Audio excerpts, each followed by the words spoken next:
My name is Jamie Thurber. I'm 54 years old, and I was sexually abused by my grandfather when I was between the ages of 3 and 6 years old. I'm Walter Bacigalupo. I'm 78. I was sexually abused by both my aunt and my uncle, who were married. Anywhere between, I don't know, 6 to 9. So just for the starter piece, if you guys, I mean, obviously, you guys seem like you're pretty comfortable talking about all this stuff. So just for starts, I just wanted you guys to describe what you remember about your experience, or just tell your story, just so we can get a baseline down. So whoever wants to go first, whatever you want to do. Do you want to go? Sure. Well, my story is kind of strange because I didn't remember the abuse until I was around the age of 50. Most of my life, I felt like there was something wrong with me, and I always carried this strange feeling that I was bad. Today, I know that feeling as shame, but I wouldn't have known it then, that was what I was experiencing. So I went through most of my life trying to do what I could. I got married, raised 3 kids, loved my kids, loved my wife. I worked in human services, and but I had this feeling that there was something wrong with me. And when I was around 50, I had an experience of going on a workshop with a friend of mine, and we actually was a national conference, and I was leading a project. I had actually led a couple of projects, but one of the first ones was on child abuse and neglect. And it was kind of interesting because until much later did I piece together that might have helped me sort of remember my own abuse. And that later on, a few years later, I was at this conference, and a friend of mine and I were together. He left, and that morning after he left earlier than I just started crying, and I had no clue why I was crying. And it just came up, from the blue, and I said, what's going on here? And I couldn't connect it with anything. So I got back home, and for about a week or so, the crying just continued. And I finally told my wife, I said, I have no clue why I'm crying. And she didn't know either. No, I started talking to the friend that I had gone to the conference with, and he had introduced me to his therapist because he had an experience of abuse, but it wasn't sexual abuse, it was physical abuse. And I had helped him sort of remember that and piece it together and realize that it was truly, he was being abused by his father, although he hadn't thought of it as abuse. So I started talking to his therapist, and through that process, I began a long process of remembering that I was sexually abused. So I started remembering somewhere, I was 34 years old.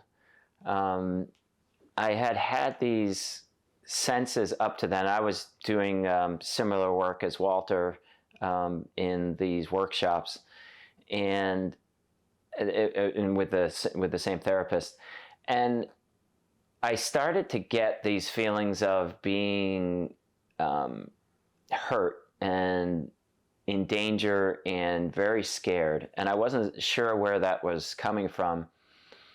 And that lasted for maybe 6 months or so, and I was getting these images, right? So before I remembered, it was like I would suddenly get this image of, it looked like someone was near my bed, and it was like someone took a camera and clicked and moved it, and so it was like a smear kind of thing. And then I remembered, I felt like it was more and more of a presence there. And part of the workshops was doing work with breath work, where you breathe in deeply and just let the breath go. And the help of the breath is to have emotions move and shift, and things that are held in place to have some movement in them.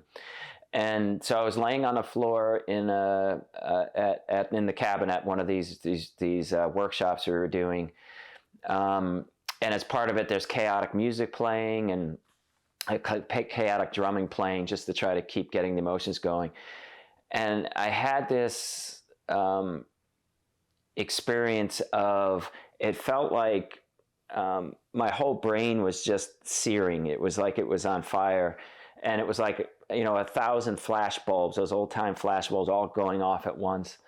And all of a sudden this image came, and I was on a bed, and I was frightened, and because I was just suddenly pulled in, and I looked up, and I couldn't see who it was, because it was the back of the head was lit up, and so the face was in shadows.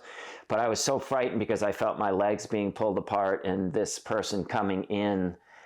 And then I looked to my right, and I saw my grandmother there, and I went, my body immediately relaxed, and oh, I'm safe, she's going to save me. And then as part of it, I realized she wasn't there to save me. She was there to, what felt like, feed me to him, like she was complicit in it. And I immediately went, oh my God, it just went all tight into me. And then I felt him come on top of me. And that was that period, right? That was the initial remembering. And I went, oh my God, it's my grandfather. It was like just this sudden searing thing. And over the next few months, as I remembered more about it, I remembered the moment of, I started to see his face more clearly, and I could see the sweat on his face. I could see him disappearing. It wasn't the grandfather I knew, that had been my best friend. It was this, he just was gone. And I remembered being on the white sheet of his, the line that always comes in, the white sheet of his unmade bed. It was a poem that I had written. And then looking over at the light coming in through the window, and just disappearing in that as I felt him enter me. And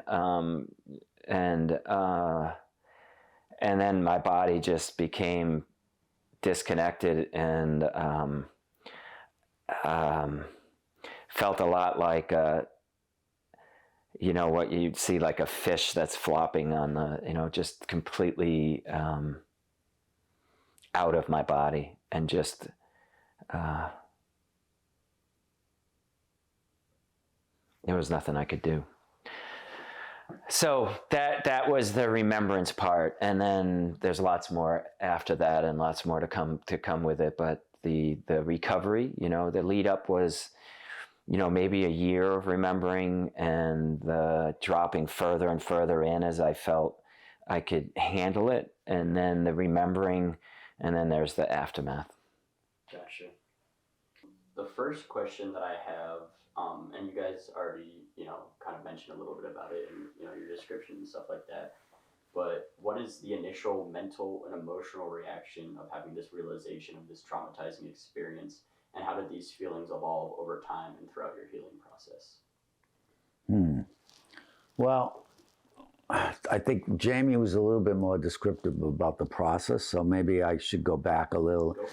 And as I said before, I had, I started crying and going to the therapist. But the first time I recognized that something was really wrong, something really changed radically in me, was that I kept having this feeling of this sadness, this anger and stuff building up within me over weeks. And a friend of mine, the same friend that had been with me with the conference, said to me, just why don't you come out with me for the day? I have to go to New York and do some work, visit some of the stores that he owned and so forth. And I said, fine. and I needed to get away. I just needed to get away from all this feeling, because I couldn't identify what was going on. And when we were on our way back from New York City, it was in the evening, and he and I were talking, and all of a sudden, I started talking not in my regular voice, but in the voice of a child. And it was the craziest experience of my life. So that there was like this, yeah, that was, the feeling was, what is this? And not even sure that when that happened, I was experiencing a feeling that I can now talk about it. It was just that I do remember hearing that voice. And my friend just stopped the car, and we had to pull over on the side, because he was, this was strange for him too. And that voice, of which I now would call the voice of the child within me, because the voice was the voice of a child, began the recall. And that was very, I guess the most primary emotion was this sadness and this kind of like chaos, feeling of chaos, because there was a way in which I had no clue who I was anymore. And my memories of my life up until that time, I could talk about them, and this happened, that happened, and so forth. But now some new information was being introduced from the child within me. And a lot of the process, like Jamie was talking about, was about really listening to that child's voice and then remembering some specific events. And so I remembered my aunt abusing me and her husband abusing me. So I have a couple of different, memories of that. And one memory of him being there when she abused me. And these were very close. This was on my mother's side. So I had to kind of like, almost like begin a process of integrating the memories I had, the usual ones that I had up until I was 50, and these childhood memories. And also try to verify with the therapist, are these real? But one of the things that I could never have made them up, partially the emotion that came along with them was really genuine. And nobody had suggested to me before that I had been abused. So it wasn't, there's some literature about people, well, is somebody suggesting this to you?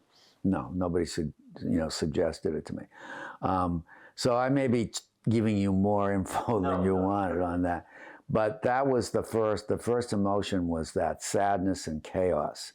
And then it led towards anger, because then I was really pissed at my aunt, my uncle, then everybody really. And it took a while, maybe a couple of years. I mean, it was difficult on my family too, because I started unfolding, and initially I wasn't sure. It became clear that it was my aunt and uncle, but at the beginning I wasn't sure who the woman was. Then the uncle came. Was it my mother? Who was it? So I was pretty pissed at everybody in the world, and I was really almost living as if I was like a 5-year-old, too. The emotions of the 5-year-old kind of took over. So it was a nutty time. Yeah. So I have two questions off of what you just said. Is that child's voice that you were hearing, was it yourself, or was it just like a generic child's voice? No, it was myself. It was yourself? Yeah, it was the self that was buried, that couldn't talk. Gotcha. Yeah. And do you think you could talk about these specific memories that you had? Because you mentioned, I had a few of these memories. Yeah, if you want me to, I could. Absolutely. Well, I remember and I've written some poetry around some of these. So one event was the day that my uncle raped me, and he took me. We were in their house, and he took me into and he was drinking, because I can remember the smell of beer. And he would kind of go off. He wasn't, he kind of like would not drink all the time, but once in a while he'd sort of go off and drink. And he was had been drinking, and he just came in and took me by the back of the neck, really, and marched me down to a back bedroom. And then he put me in the bed, and he raped me. So it was like, that was quite an experience. And I remember kind of trying to protect myself more from, in my head, disassociated from that. In terms of my aunt, it was, I remember sleeping in bed with her, and she basically eased my penis into her. And it was like, it's like being, I was almost frozen there. And the next morning, one of the things that I've written about that, one of the things that happened in the morning was that I remember getting up and looking at her bureau, and there was a paperweight on her bureau, and it would be my grandfather, so it would be her father, had given it to his wife, Albina, on I think the anniversary of one of the children's birth. And it was this incredibly beautiful paperweight with florets inside the paperweight and the date, 1914.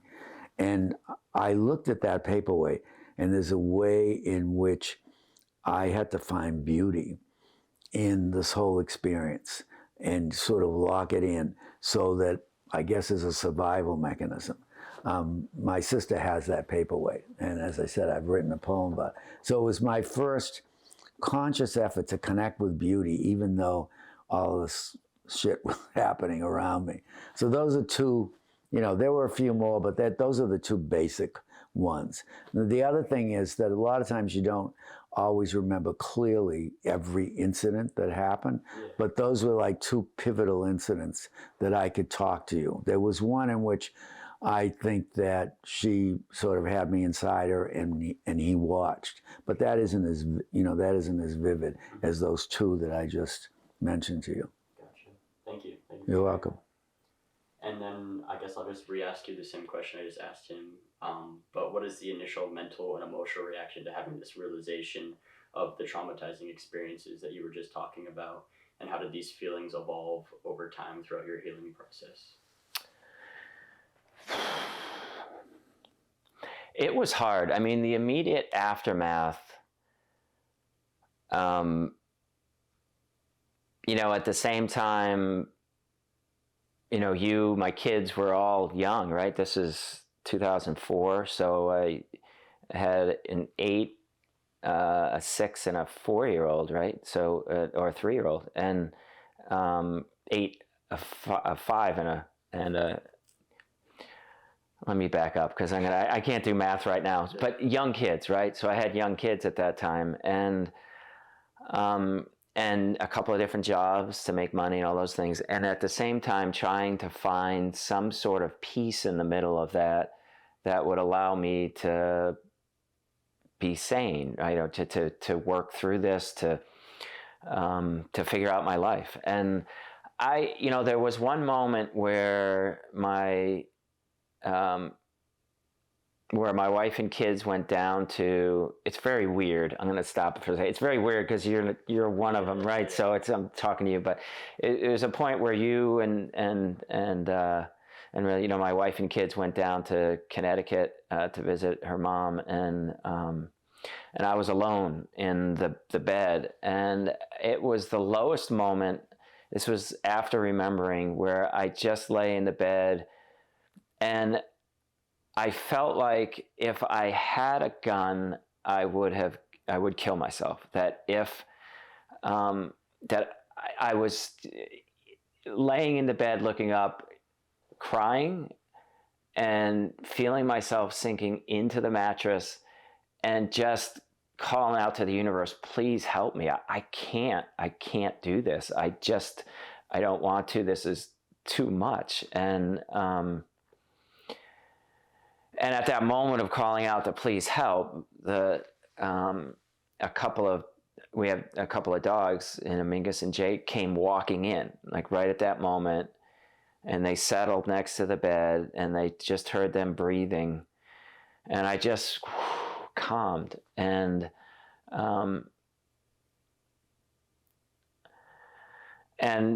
I remember thinking about the suicide hotline and saying, well, what's the phone number for the suicide hotline? And I was like, is it 1-800-SUICIDE? And I'm like, that's a pretty morbid, who the hell would have 1-800-SUICIDE? And I laughed, and that laugh broke it, and I fell asleep. I just drifted off to sleep. So it was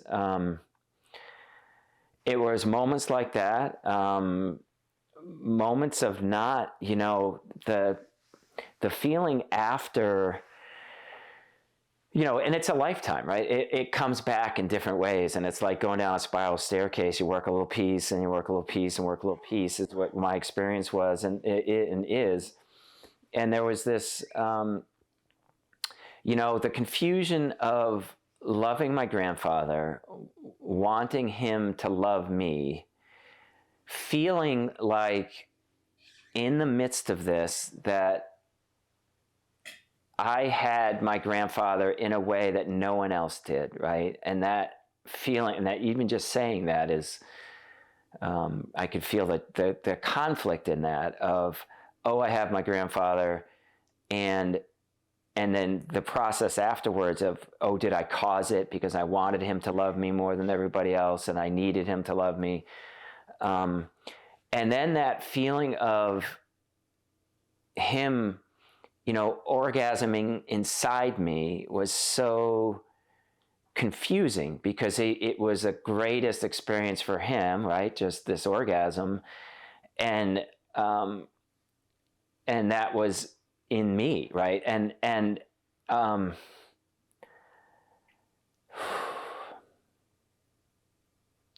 so how to unpeel that, right? And say it wasn't love, it was abuse, it was harm, not sharing, it was using me, not loving me. And that's a lifelong thing. That's something I still am sort of working with. So I don't know. So what did these, because you guys both spoke that you guys both realized this later in life, and again, you touched a little bit on it, but what did these realizations make you think of yourself? How did you view yourself once you came to terms with what had happened to you? Did that change? Just in Yeah. general, Oh yeah, it was definitely, thank God, it was freedom, because not initially, because initially, I was feeling chaotic, but as it got pieced together, I realized that that sense, I was carrying this great sense of shame that I had done something wrong. And one of the first things, and this is not unusual for people who've been abused, is to realize who the enemy was. It's not yourself. It's not inside. I didn't do anything wrong. It was done to me. And that sounds simple, but it isn't, because you're carrying around this identity of being bad. And again, that's not an unusual experience. I think one of the reasons, when Jamie and I talked about even doing this, one of the reasons that we want to do this is to help people who've had this experience recognize that with that identity goes a sense of isolation, and a sense of, somebody's going to really find out how bad I am. That's not unusual to have that. So I know I'm going off a little bit with the question, but I started beginning to feel good about myself, and cleaner. That there was okay, that I could, at this later age in my life, really find a new way through all this stuff. So it was a real sense of freedom for me. Again, I had to learn that too. It wasn't from going from shame to freedom at all. It was step by step by step. How long do you think that took, Walter? Well, several years. I'm not sure it's totally done. Yeah. Right. And I think one of the other things that I learned to do was before that I was very, not that I'm not now, still defensive, but I was very defensive to criticism. So when my wife would say something, you know, about me or to me, I would take it so personally that it was like, you know, I thought it was an attack. And the matter might be genuine. And I had to learn to accept that there was a difference between, you know, things you did wrong, period, or ways you injured other, and not this sense of shame. And that's still difficult sometimes, because I still react to criticism as if people are shaming me. And so I learned how to say I'm sorry.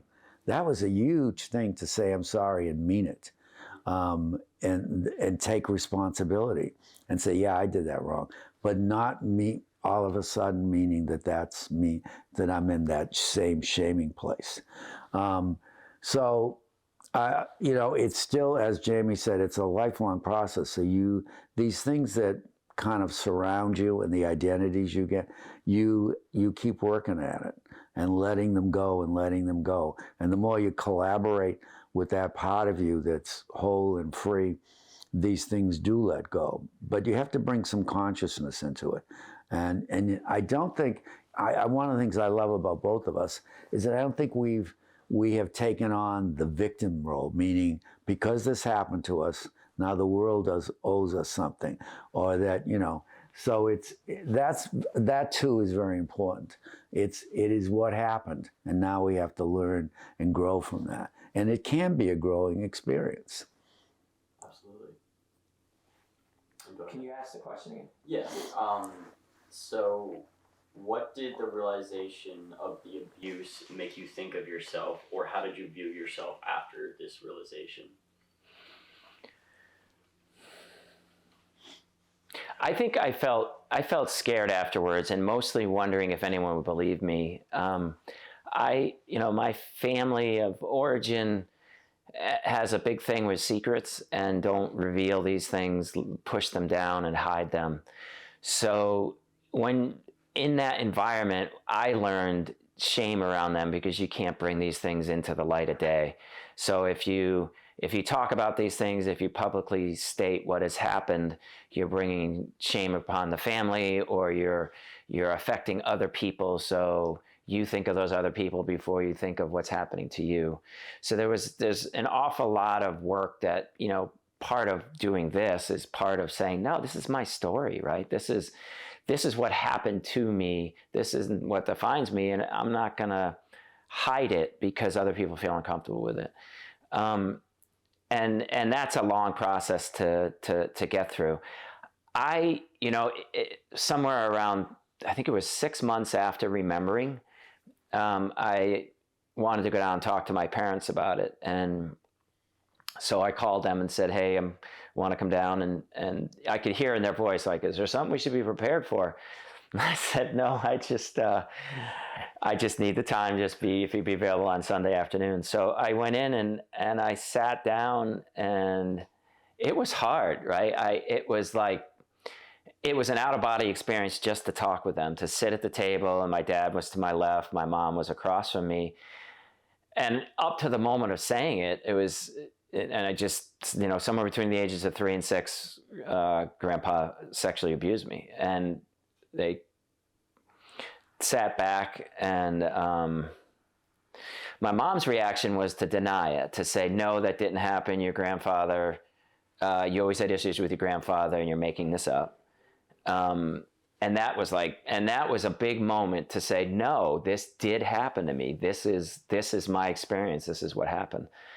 And then to talk with my father went, oh, could you talk a little bit more about what happened? And I didn't get a sense of him not believing me, but just wanting me to talk about it. And so I said, yeah, Grandpa stuck his penis in my ass. And he went, oh my God. So it was such a relief to be able to say that at that point, to be able to put those words out on the table, to make it real, to say, this is what happened to me, and own it, own what happened, not hide it. and that was huge because there was such a big thing of like pushing down into the lower part of my body, and that's where it hides. You know, I wrote something that said it was like I went up in the after, you know, when I was younger and I couldn't handle the memory. And that's part of what you were talking about, Walter, is that when you're young and you can't handle it, you store it away until you're old enough and you have enough faculties to do it. So it was like I shoved it in a box inside another box in the back corner of the attic, and I threw a bunch of stuff on top of it so that it wasn't easily seeable. And I wouldn't stumble across it until it was time. And this was time to come out and do that. So that was the big emotion. I think the relief was in telling my parents and letting them know that this had happened to me. And then, you know, then there was a really beautiful moment after that where we went out to lunch and my mom walked ahead and my dad looked at me and said, you know, I'm really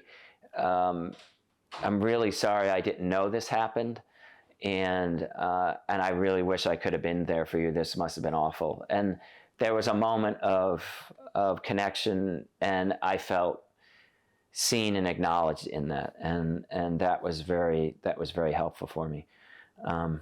So it's the immediate aftermath was one of, oh, what are we, you know, of still hiding it, and then needing to talk about it and having that be a powerful moment. And then I talked to my sister Chris about it. I still haven't talked to my other two sisters about it. And part of it is, and I haven't talked to the rest of the family about it because part of it is the shame around it, but part of it is also, as you mentioned, you know, the thought of, did it really happen? Am I making this up? All those pieces. The fear of others saying that, and then what do I do with that, right? So that's, again, part of what this is about, is to be able to speak the truth. But I did talk to my sister Chris about it, and she came to a poetry reading in which I read a poem about it in Lowell, and that was huge. And the interesting part about it is, after reading that, there was a woman who came up to me at the reading and said, "Thank you so much for sharing. Something similar happened to me, and I have never known how to really deal with it, and you really helped me to look at it and give me other options." And I didn't know what to say at that point, right? I was just so new to me, but I was happy that sharing that was something that would help somebody else. Awesome. So now I just want to ask you and talk about what steps did you guys take towards healing? Because, you know, obviously you guys, you know, shared this experience with each other and talked to each other about it. Right. But, you know, you guys are talking about the poetry and speaking with other people. So, like, what are some of the things that really helped you to cope, I guess? Yeah. You want to go? Sure. Well, our friendship was an immense help, because we shared this experience, and we kind of helped each other, talked about it. We knew that we weren't alone. I mean, that's one of the big things. And you remembered several years before me. I mean, I was 2004. You were like Right. 92 or so. Yeah, it was, let's see, 93, I think. Yeah. So yeah, I did. And we also, you know, we're going to the same therapist. So and then I started doing workshops, and Jamie was already doing them with the therapist, so that we had a community of other people who had experienced abuse, some who had and some who hadn't, but were working through. So there was this community of people working on their issues. So that was important. The therapy was important. Writing, I used my poetry a lot to help me just write the experience out, and then share the poetry with my friends, you know, with my therapist. I did eventually tell my father was deceased by then, but my mother, and she was, at first it was like, what, you know, and then she remembered an incident about my uncle, and her, that we used to, in the summers, all the family on her side would get together and actually live together in a cottage, sometimes just on the weekends during the week. But she was out shopping with for grocery shopping with my uncle. And my uncle wanted to go down the street, which is nowhere near where we had the cottage. So my mother, just that came to my mother when I was talking to her about the abuse from my uncle, that she didn't know what that was about. And then she also told me a story about my aunt, that at some point when I was real little, I had come to my mother and said, "Why does Aunt Josie hold me so tight?" And my mother didn't know what to say, and didn't follow up on it. But so initially, my mother was open. And then my mother started, I think, thinking about it and feeling guilty. Why couldn't I have protected him? And then she started with the, "Why didn't you tell me something?" And I said, "That's not, I was afraid. I didn't know, whatever." And she accepted it. And I think one of the hardest, it took me longer than Jamie. I think it was about 3. My mother was one of the last people I told, because I really had a problem with, like, telling the family. And I had a problem with my brother, who's 5 years younger than me. But I told him, and he immediately believed it, and, and supported me, was so pissed at them. And then eventually the whole family knew and accepted the fact. My abusers had died by then, which made it easier. They couldn't say, "No, that didn't happen," And then I told people at work. So I did do a lot of, like, spilling my guts all over the place. That helped. I mean, sometimes maybe some people didn't want to know about it, but, I went from holding it all back for 50 years to letting it all fall out. And that helped.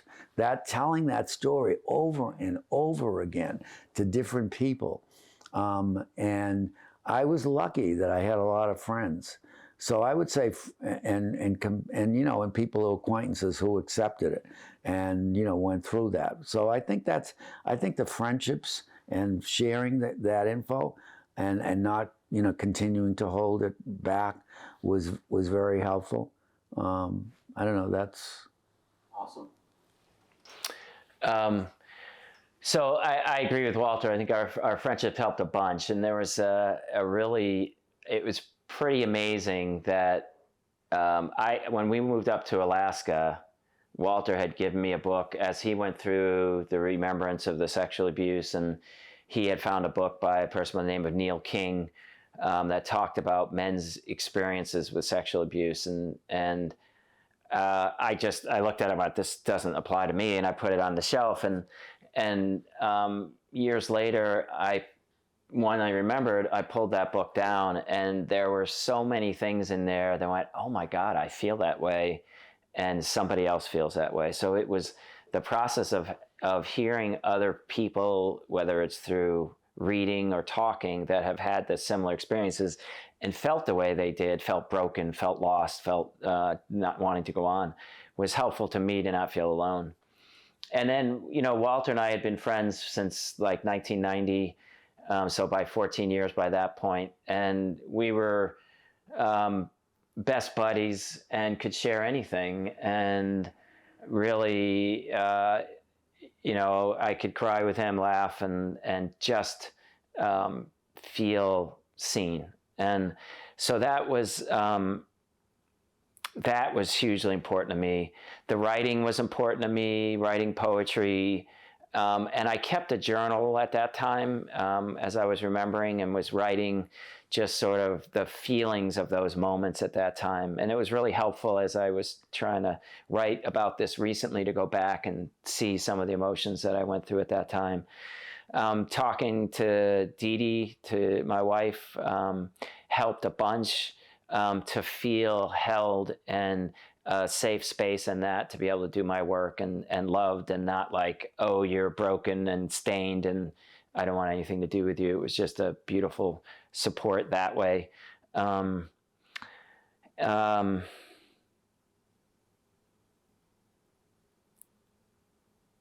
Yeah, I think and the people in the workshops helped a bunch too. Everybody had their own thing, whether, in their own life, if it wasn't sexual abuse, it might have been feeling alone or abandoned or their parents died or whatever it was, that everybody was doing really, really deep work to touch their own vulnerability that made it safe for me to touch, or I felt safe to touch my own vulnerability and share it and be myself. And so I learned in those safe spaces how I could let all of me out, and that it was okay and loved, and that made a huge difference.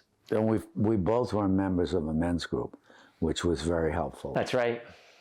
Helpful too. I mean, one thing that, if there's one thing that maybe men would take out of this, is that the necessity of men owning up to their vulnerability, and then that sharing that with other men, with women, because we're trained as men to suppress our feelings.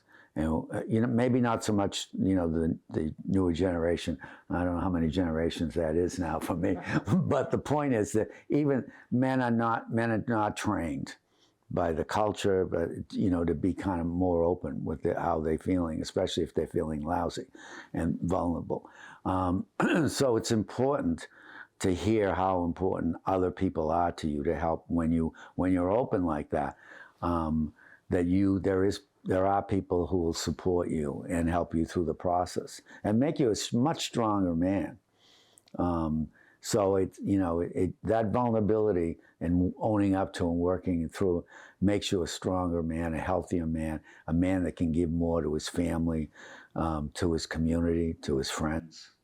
Absolutely. Yeah. There were 5 of us who met through a lot of the time when you were remembering. Yeah. And it was the first time for me, because my dad was there, but emotionally he was gone, and there was there was enough stuff going on in my own family. There was sexual abuse that he had perpetrated in my family, and so there was a lot of schisms. So being close to men and trusting men was a new experience for me. So being able to be with you and the rest of the group, and we met every 2 weeks, and we would just have a topic that would come up and we would talk it through, and each of us would sort of share where we were at, that it was a beautiful, supportive community. It came out of a lot of the men's group with Robert Bly work that you did, and I think that's where you met some of the folks. But yeah, it was a great community.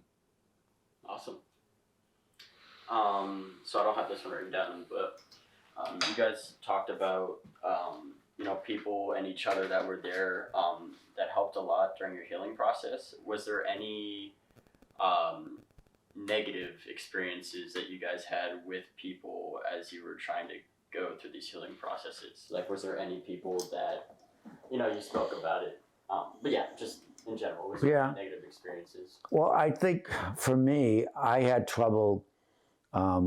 In my own, meaning with my wife and I had trouble with sorting this through, because I was going through so many levels of emotion that I wasn't really the person she thought I was. Mm-hmm. And she was wondering with this whole process, how was it going?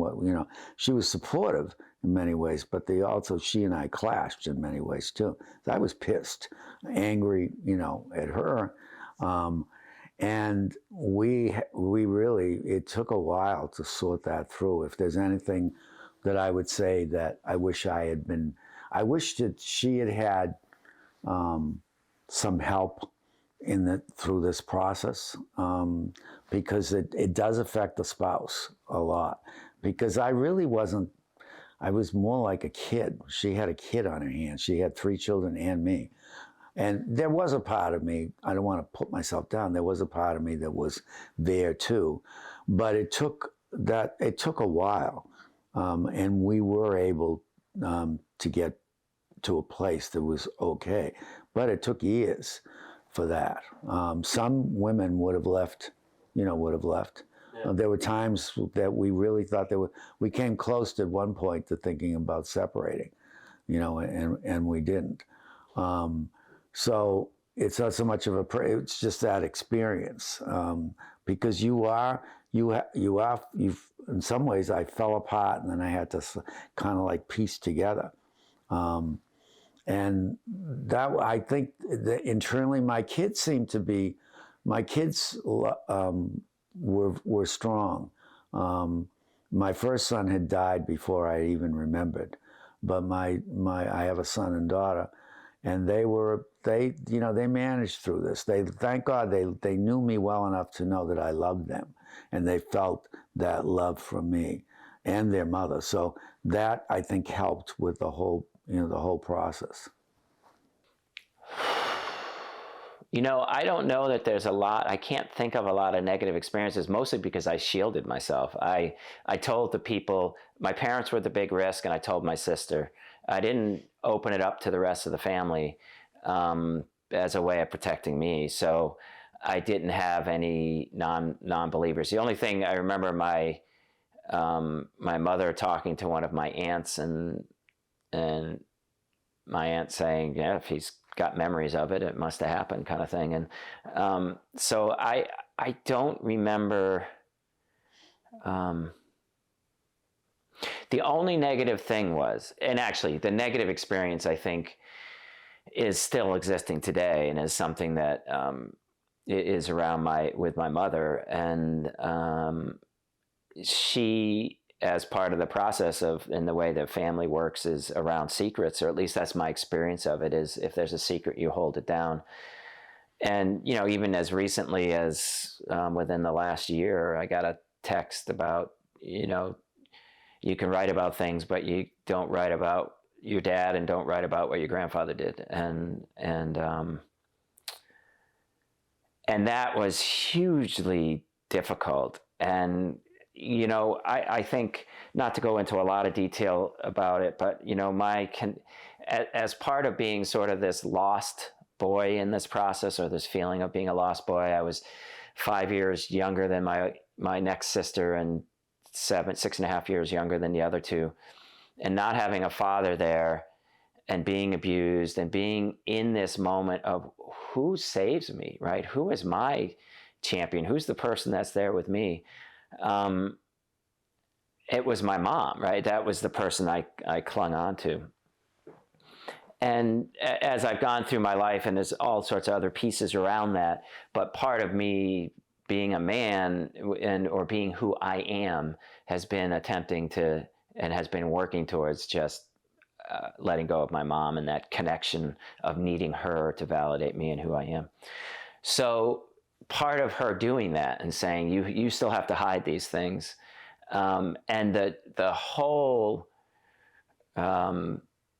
rigmarole, kerfuffle, the way it blew up at that time, to a point where I was wanting to speak truth, and I was getting feedback through my mom and through one of my other sisters that if you speak truth, you will no longer be part of the family. That's within the last couple of years. I got very angry and pushed away. And then there's a moment through that process that was very helpful for me to break away and say, no, this is what's true for me. And so I kept writing and doing this again as part of speaking truth. But that was the negative thing. It was very hard to have the person that I most clung to in my life as a means of safety to say, the secret's more important than you, right? And that's what I took away from that. The secret's more important than you. And so my growth was to get to a point of saying, no, I am more important than, and my truth is important, and it's important for me to speak my truth. So the only other piece, if I can talk about this a little bit, I wanted to, and I don't know if you're going to ask another question about it, but I wanted to talk about and maybe why don't I just it doesn't follow directly after this. What I want to talk about, Tayden, is at some point, how that experience affected my interaction with relationships and sexual experiences throughout the rest of my life, right? And I don't know if now is the point to do that, or if you want to go into... Absolutely. You asked yourself the question. Yeah, so might as well answer it, right? Yeah. So this is like a most recent realization, and Walter, you and I were talking about this a bit, of how my experience of my body out of that youngest experience of separating, at that moment on the bed when he was inside of me and I just, there's a way that I separated spiritually, emotionally from my body to a point where I was like, this body is just for me to use to get what I need. And I couldn't touch the rest of my body from because it was too tied into that raw experience, I think. But recently it's been like, wow, how much of my life I have used my body, in that way, in that experience, what I talked about earlier about, feeling like, oh, I had all of my grandfather. I felt like it was my body that got that, right? That it was wanted more than any other body. And that's the kind of sort of twisting that thinking that I think that happened, at least to me. I can't say what happened to other people, that happened to me. So I think for most of my life, there's an experience of using my body as bait, and you and I have talked a lot about the working out, like working out and having muscles as a way to attract people, right? And that's the way to know love, is if people see me and are attracted to this body, there's a way of keeping them close to me and loving me.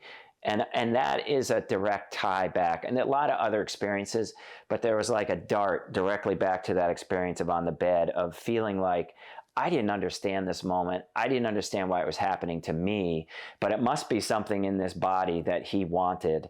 And throughout the rest of my life, it was always doing that. And my experiences sexually or being with other people was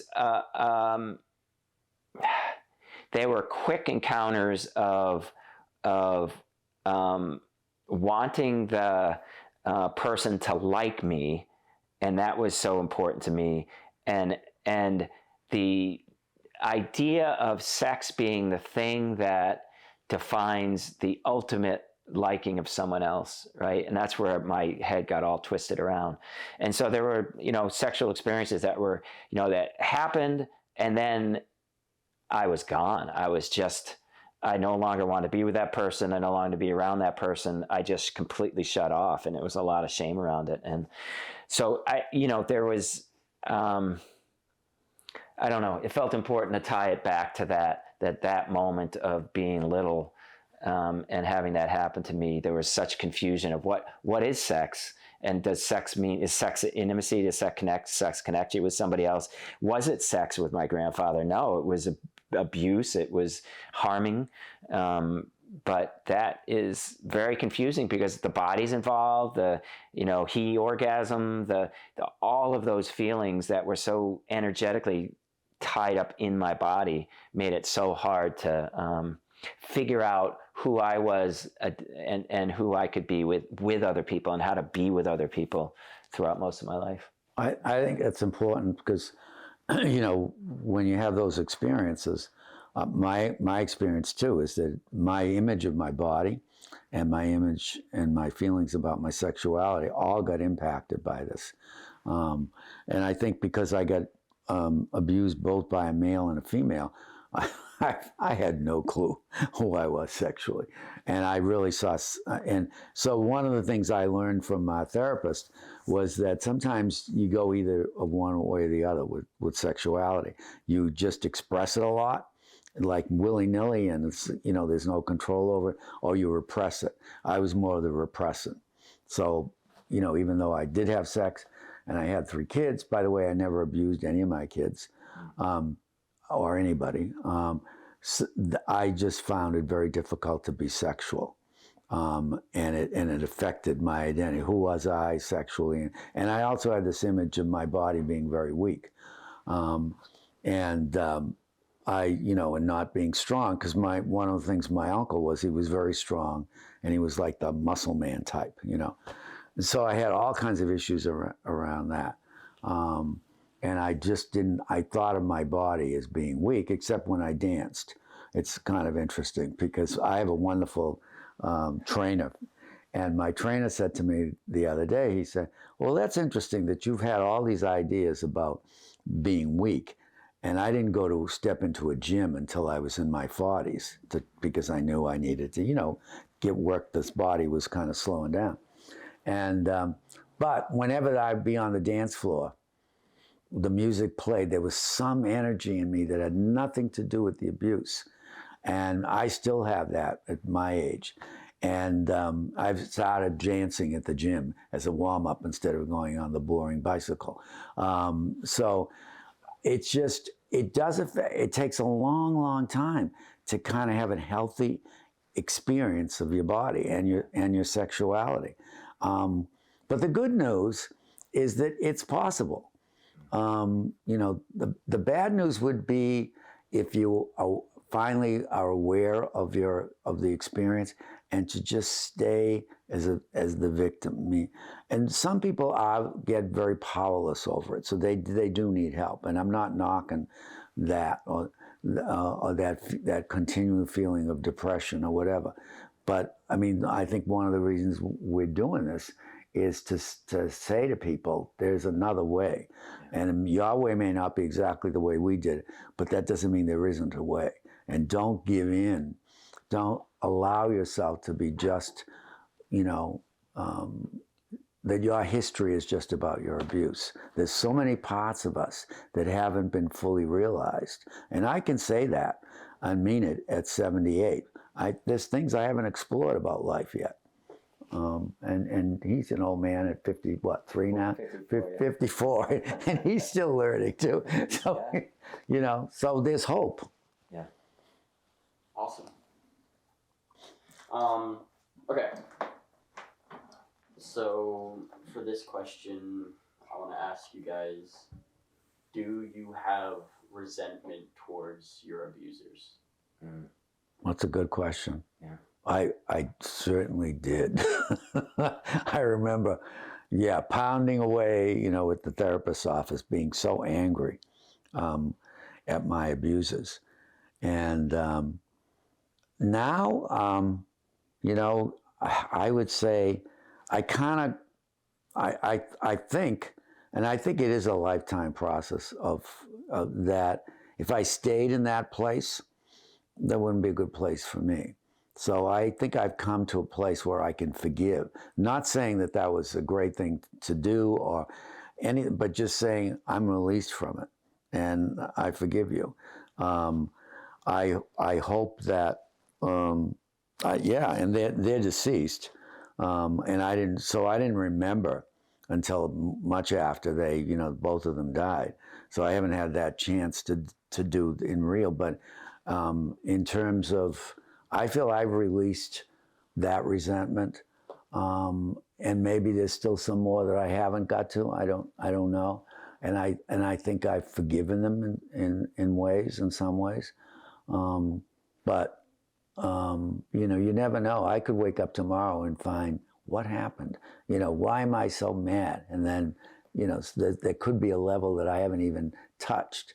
But overall, yes, it's not about them anymore. Resentment towards the abuser. I think, like you said, it's a little of both.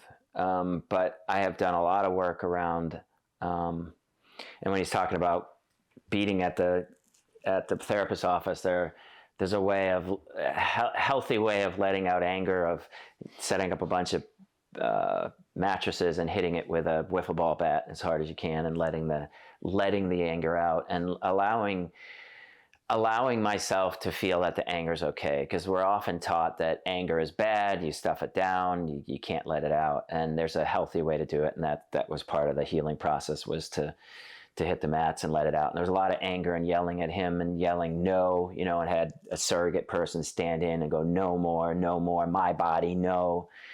And a way of setting boundaries. And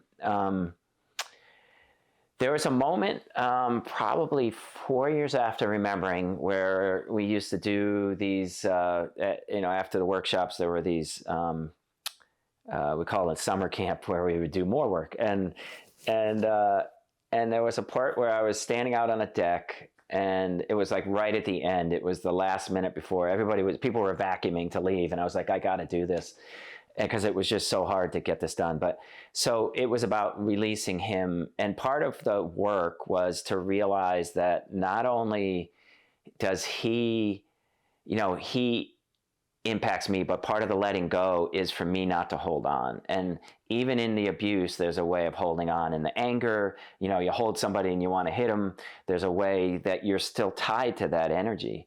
And it was really important for me to let him go and go on his journey. So with the help and support of friends and therapists, and was to stand out on a deck.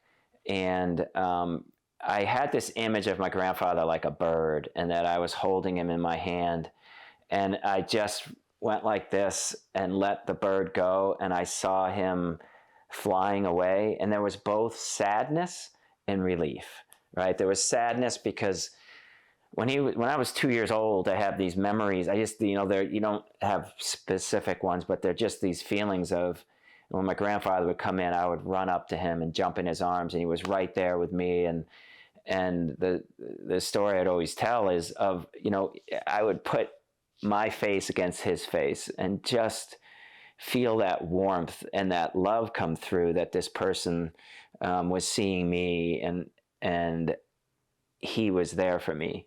And that all broke, right? So, but there's that feeling of love, and how do you keep the love but let go of the bad? And can you do that with somebody? And so that's been a process. There's anger coming back and forth. There's fear with it, and I think the fear is around, would the person own up to it? If he died when I was 16, and I didn't remember again till I was in my 30s.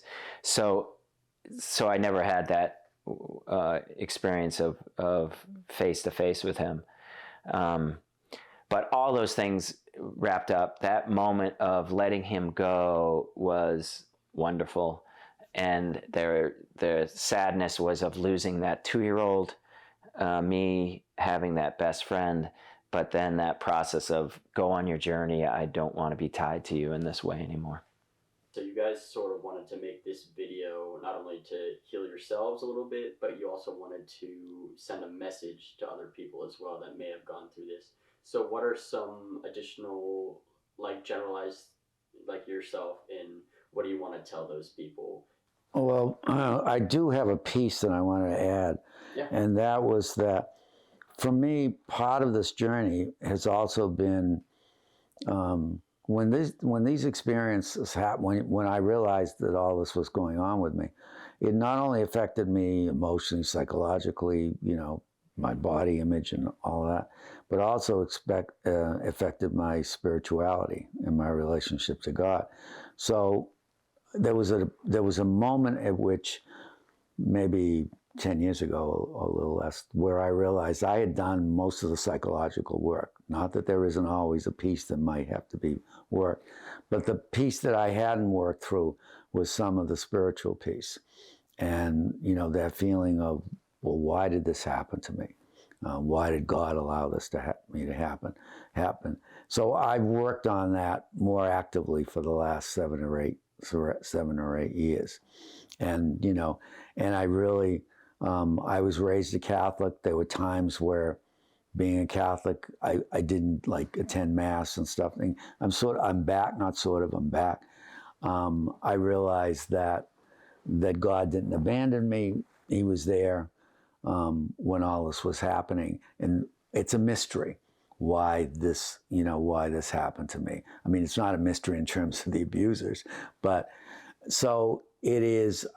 Without trying to get into a lot of detail, I think that's an important piece, that your spirit, your relationship, whether you consider, how you consider God, or your if you have a denomination or not, but that relationship to the bigger meaning in life, it does get affected. And there is a way in which you can consciously work that through. And again, in that, I've had a lot of help with priests and family members and other people who have helped me, through that, so that I feel more at peace within myself than ever.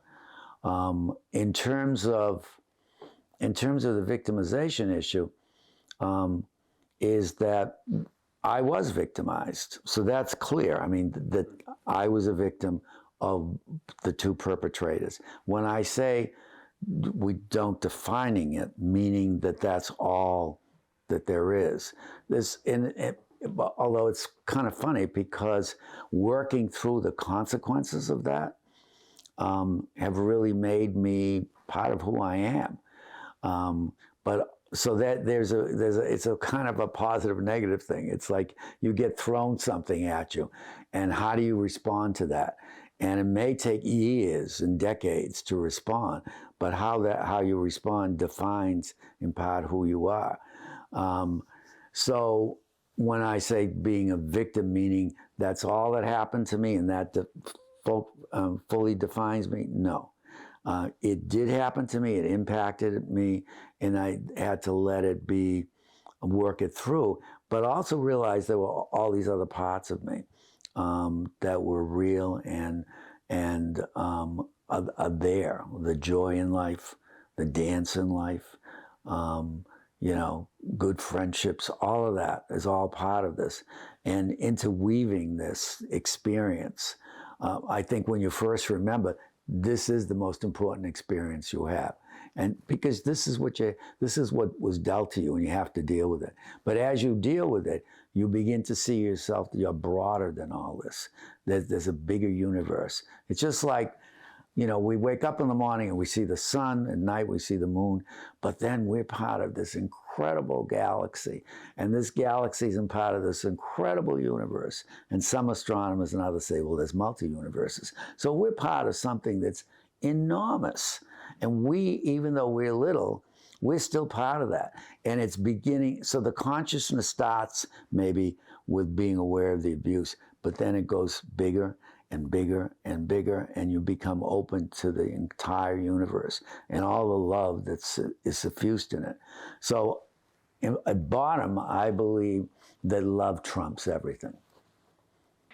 So I want to say, first of all, I'm not a God guy, and I was able to make it through. So I appreciate what Walter and his relationship to God and through church and how he has grown to forgive and love the entity that supports and that he believes, right? And I would say I walked a path without that, right? I grew up certainly, I was a God guy growing up, and that changed in my 20s, and that's okay. And but I agree. But what I think helped is what you said, is love, right? That whatever you define the universe as, the maker as, or if you just feel like this is a great mistake, there's